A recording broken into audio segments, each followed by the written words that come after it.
सुप्रभात हिमाचल। तो पेश है आज सुबह के मुख्य समाचार।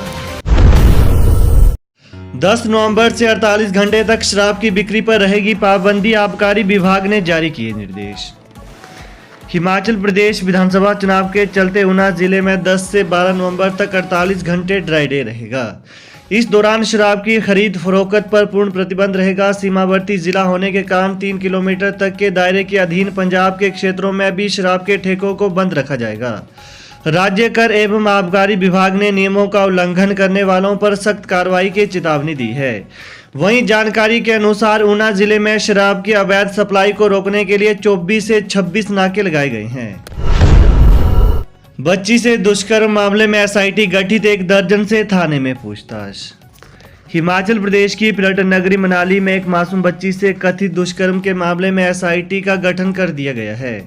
पुलिस मामले की गहनता से जांच करी है। पीड़ित के घर के आसपास दायरे में रह रहे करीब 150 लोगों से पुलिस ने गहनता के साथ पूछताछ की है।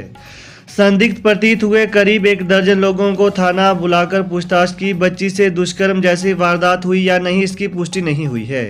पुलिस मेडिकल रिपोर्ट का इंतजार कर रही है। वहीं मेडिकल रिपोर्ट आने के बाद ही सत्यता का पता चल सकेगा। हालांकि परिजनों की शिकायत पर पुलिस ने मामला दर्ज कर लिया है। मामले की गंभीरता को देखते हुए वरिष्ठ पुलिस अधीक्षक गुरदेव शर्मा स्वयं मनाली पहुंचे। गौरतलब है कि वीरवार को मनाली में 2 वर्ष की एक मासूम बच्ची के साथ दुष्कर्म करने का मामला सामने आया था। विक्रमादित्य सिंह बोले, कांग्रेस सरकार बनी तो रामपुर को बनाएंगे जिला। हिमाचल प्रदेश कांग्रेस महासचिव एवं शिमला ग्रामीण से विधायक विक्रमादित्य सिंह ने कांग्रेस सरकार बनने पर रामपुर को जिला बनाने की बात कही है। चुनाव प्रचार के दौरान पिछले कल तकलेच में जनसभा को संबोधित करते हुए उन्होंने लोगों को यह भरोसा दिलाया है। कहा कि प्रदेश में कांग्रेस सरकार आने पर कुल्लू और किन्नौर जिले के लोगों सहित अन्य लोगों की सहमति से रामपुर को जिला बनाएंगे।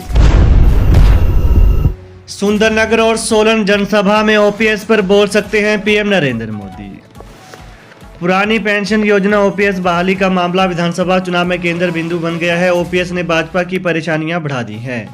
आज प्रधानमंत्री नरेंद्र मोदी की सुंदरनगर और सोलन में जनसभाएं हैं। जनसभाओं में पीएम ओपीएस को लेकर कोई संकेत दे सकते हैं।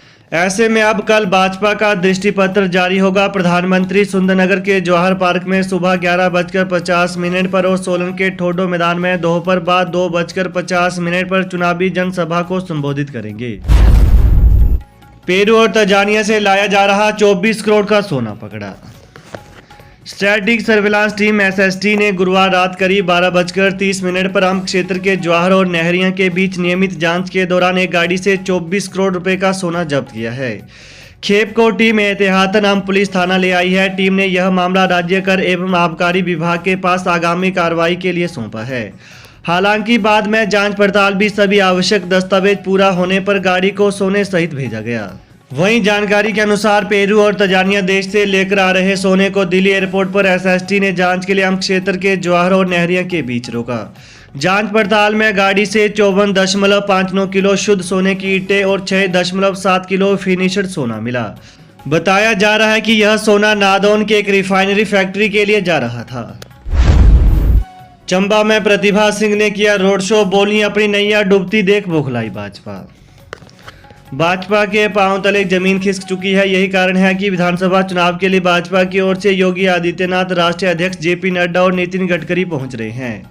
जिला मुख्यालय चंबा में कांग्रेस पार्टी के रोड शो के दौरान सांसद प्रतिभा सिंह ने यह बात कही है। उन्होंने भाजपा के राष्ट्रीय अध्यक्ष अमित शाह को नसीहत देते हुए कहा कि वो उस व्यक्ति पर कटाक्ष कर रहे हैं जिसने अपने जीवन के महत्वपूर्ण 60 वर्ष कांग्रेस पार्टी और हिमाचल को विकास के पंख लगाने में व्यतीत किए हैं। ऐसे में उन्हें सोच समझकर बात करनी चाहिए। कहा कि हिमाचल में अपनी नैया डूबती देख भाजपाई पूरी तरह से बौखला चुके हैं। विधानसभा चुनाव के बीच 2000 करोड़ का लोन लेगी प्रदेश सरकार। हिमाचल प्रदेश में विधानसभा चुनाव के बीच सरकार 2000 करोड़ रुपए का लोन लेगी। पिछले कल इस बाबत राजपत्र में वित्त विभाग ने अधिसूचना जारी कर दी है। 9 नवंबर तक रिजर्व बैंक ऑफ इंडिया से प्रदेश सरकार को लोन मिल जाएगा। चुनाव के बीच कर्ज को लेकर विवाद छिड़ गया है। कांग्रेस लगातार भाजपा सरकार पर प्रदेश के ऊपर कर्ज बढ़ाने का आरोप लगा रही है। वहीं इस मामले के चुनाव प्रचार में गरमाने के आसार हैं। उधर वित्त विभाग के अधिकारियों ने बताया कि ट्रेजरी के बैलेंस को बनाए रखने, कर्मचारियों को वेतन और पेंशन देने के लिए कर्ज लेना जरूरी हो गया है। कहा गया है कि राज्य सरकार की प्रतिभूतियों की आय का उपयोग हिमाचल प्रदेश सरकार के विकास कार्यों के लिए किया जाएगा। सरकार की तरफ से 500 करोड़ के 4 लोन लेने की अधिसूचनाएं जारी की गई हैं। गडकरी बोले 65 साल कांग्रेस ने काम किया होता तो सड़कें पुल नहीं मांगने पड़ते। केंद्रीय सड़क परिवहन एवं जहाज रानी मंत्री नितिन गडकरी ने कहा कि स्वाधीनता के 75 साल बाद भी जनता को यह कहना पड़ रहा है कि हमें सड़क चाहिए, पुल चाहिए, पानी चाहिए। यह सुनकर दुख भी होता है और आश्चर्य भी। कांग्रेस ने देश भर 65 साल राज किया। अगर उन्होंने बेहतर तरीके से कार्य किया होता तो आज यह दिन देखने नहीं पड़ते। उनके राज में 2 किलोमीटर सड़क बनती थी और अब 40 किलोमीटर बना रहे हैं। हमारे विभाग ने 6 वर्ल्ड रिकॉर्ड स्थापित किए हैं। वहीं गडकरी ने कहा कि इस साल हाईवे बनाने में हम दुनिया में दूसरे नंबर पर हैं। इस बात का हमें गौरव है। दिल्ली से हरिद्वार 2 घंटे, दिल्ली से जयपुर 2 घंटे, अमृत 4 घंटे में, दिल्ली से कटरा 6 घंटे में, श्रीनगर 8 घंटे में पहुंच रहे हैं। अब एशिया की सबसे बड़ी टनल जोजिला का 50% काम पूरा हो गया है। जोजिला टनल से लद्दाख लेह के लिए 4 टनल बना रहे हैं। वहां से मनाली आएंगे। बचपन में मनाली आया था। रोहतांग जाने के लिए 3 घंटे लगे थे। अब अटल टनल बनने से 8 मिनट लगते हैं। लेह से श्रीनगर पूरा पर्यटन के लिए खुल जाएगा।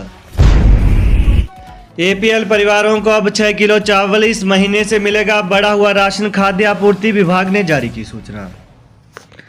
हिमाचल प्रदेश के 19.5 लाख राशन कार्ड धारकों को नवंबर माह आधा किलो ज्यादा चावल मिलेगा। अक्टूबर में प्रदेश के राशन कार्ड उपभोक्ताओं को प्रति राशन कार्ड के हिसाब से 5.5 किलो चावल दिया गया था, लेकिन अब इसे बढ़ाकर 6 किलो कर दिया गया है। इस माह में एपीएल परिवारों को राशन डिपो में 6 किलो चावल दिए जाएंगे। प्रदेश के 3026 स्कूलों में जेपटी ओवरलोडेड।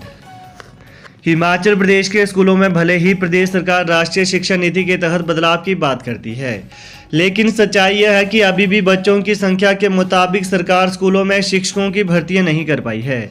सबसे ज़्यादा बच्चों को पढ़ाने का जिम्मा जेपटी पर ही है। ऐसा इसलिए क्योंकि स्कूलों में 3 साल पहले प्री प्राइमरी की कक्षाएं तो शुरू कर दी गईं, लेकिन इन बच्चों को पढ़ाने के लिए एनटीटी की भर्तियां वर्तमान सरकार के कार्यकाल में नहीं हो पाई हैं। प्रदेश के 3026 स्कूल ऐसे हैं जहां 5 कक्षाओं को एक अकेला जेपटी पढ़ा रहा है और यही नहीं, इन्हीं शिक्षकों पर ही प्री प्राइमरी की कक्षाओं को पढ़ाने का भी दारोमदार है।